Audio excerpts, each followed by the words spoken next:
Okay. In this lesson, we're going to be looking at binomial distributions. So we'll talk about the idea of a probability distribution. We'll create and actually graph probability distributions, and then we're going to calculate binomial probability distributions. Let's start with a scenario. There's a player called DeAndre Jordan. He's on the Clippers, and he's a terrible free throw shooter. Last year, or in 2015, 2016, his shooting percentage was 43%, and Steph Curry's, in comparison, is 90%. So because of that, teams elect to foul him. And suppose he's fouled 5 times, then he gets 10 free throws. What would be the probability that he makes all 10 free throws? Now, since making 1 free throw is 43%, making 2 free throws would be 43% times 43%. Making 10 free throws would then be 43% raised to the power of 10. About 0.02%. Pretty low chance that he's going to make all 10. What's the probability that he misses all 10 free throws? Now, the probability that he makes a free throw is 43%, so therefore the probability that he misses a free throw is 1 minus 43%, which is 57%. And so to miss all 10, that would be 57% raised to the 10th power, and that's about 0.36%. A little bit higher, but still pretty unlikely that he's going to miss every single free throw. What's the probability that he makes exactly 5 points? Now, this is hard, and you might think, kind of according to this pattern, maybe it might be something like, 43% raised to the 5th power. That's the probability that he makes those free throws, and then maybe 57% raised to the 5th power. That would be the probability that he misses them, but this isn't quite right. So it's not quite that simple. There's a little bit more to it than that. What's the probability that he makes more than 7 points? Well, that's actually a harder problem even still. But by the end of this lesson, we should be able to answer both of these questions. Let's build this up. We're going to start with the definition of a random variable. A random variable is a variable, like in algebra, where the value of it is the outcome of a probability experiment. So, let's take some examples. Let x be the sum of 2 6-sided die. So we throw 2 die and we add them up. The possible outcomes are 2 through 12. So that are the values of x then can be anything from 2 to 12. Let p be the number of points that DeAndre Jordan scores if he shoots 10 free throws. So the possible outcomes of this experiment, anywhere from 0, he makes none of them, all the way to making 10 free throws. One last example. Let S be the number of spades you have after being dealt 5 cards. So you can have anywhere from 0 spades all the way up to 5 spades.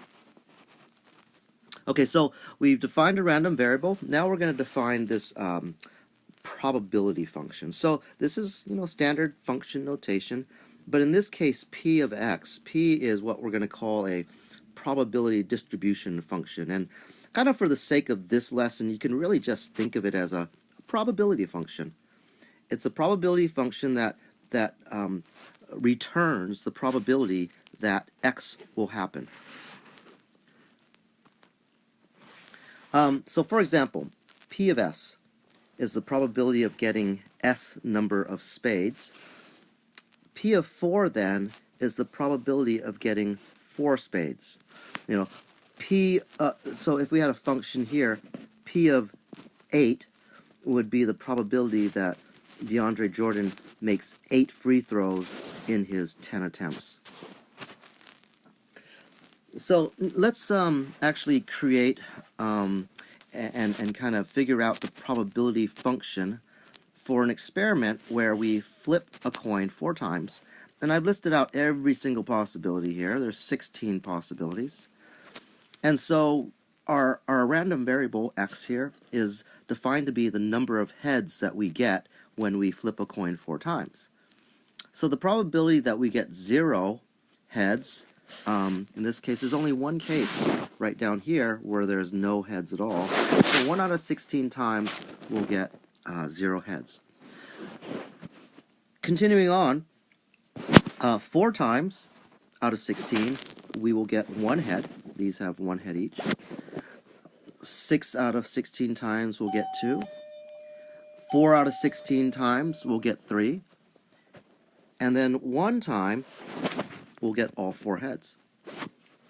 So we have a probability function here. So p of x, p of 2 is 6/16. We can actually graph this in a histogram. And so I've graphed this below. And you can see that if we add up all the areas underneath the bars, or the height of all the bars will add up to 1. Because it makes sense. The sum of all the probabilities should add up to 1. Okay, try this out, and I'll show the answers in 3, 2, 1. So I'll just make a quick comment on the last one here. The probability that the sum of spins is less than 4, that would be all of these cases here, 0, 1, 2, 3. So we could do it by adding each of these bars, but instead it's much easier to kind of take the complement route and subtract this one here, 1/9, from 1 in order to get 8/9. It's a nice example of kind of the power of using the complement sometimes when it's kind of burdensome to add up all of these. Okay, this is the meat of the lesson. This is what's called the binomial probability distribution. Now, there are many types of probability distribution functions, but the one we're going to be really focusing on in this in our class here is what's called the binomial distribution. The binomial distribution has the following properties.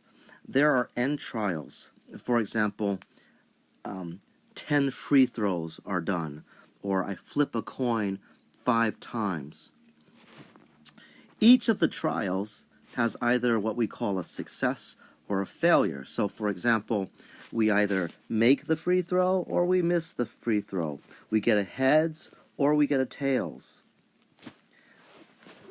The probability for success, we give the variable p to it, and then therefore the probability of failure just follows. That's 1 minus p.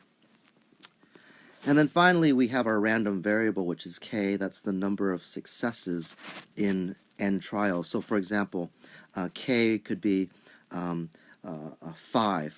free throws made out of 10, or 3 heads out of 5 coin tosses. And here's the formula for it. This is the probability, and you notice there's this combination portion right here, followed by the probability of success raised to the k power times the probability of failure raised to the n minus k. And what's kind of interesting is that this really is just an expansion of a binomial. So if you recall in the previous lesson, we were able to use combinations to actually expand a binomial. And you know, we had nck here in front of the terms here. So this is really just a binomial. If you can remember a binomial expansion, that's what this probability function looks like. So let's look at some actual examples. I think that will make it even more clear. So let's go back to the problem that we talked about at the very beginning. DeAndre Jordan shoots 10 free throws. What's the probability that he will make exactly 5 of them? So that's p of 5. And let's kind of remember, or I'll rewrite the equation right up here. It starts off with this portion right here, the combination 10, choose 5, 10 tries, 10 free throws, making 5. The probability of making 5 free throws, 43% to the fifth, times the probability of missing the other free throws, 57% raised to the 10 minus 5, and so that's 22.3%. We can answer this next problem, and I need to actually fix the slide a bit. It's the probability of making more than 6 points. Well, that will be the probability of making 7, 8, 9, or 10 points. So what we'll do there is we'll expand it and calculate the probability of making 7. That's 10 choose 7. The probability here of making 7 free throws times the probability of missing 3 free throws. And then we have to find P of 8, P of 9, P of 10, put this all into a calculator, we get 8%. So that's basically the lesson here. Why don't you give this one a try? I'll show the answers in 3, 2, 1. Okay, have a good day, everybody.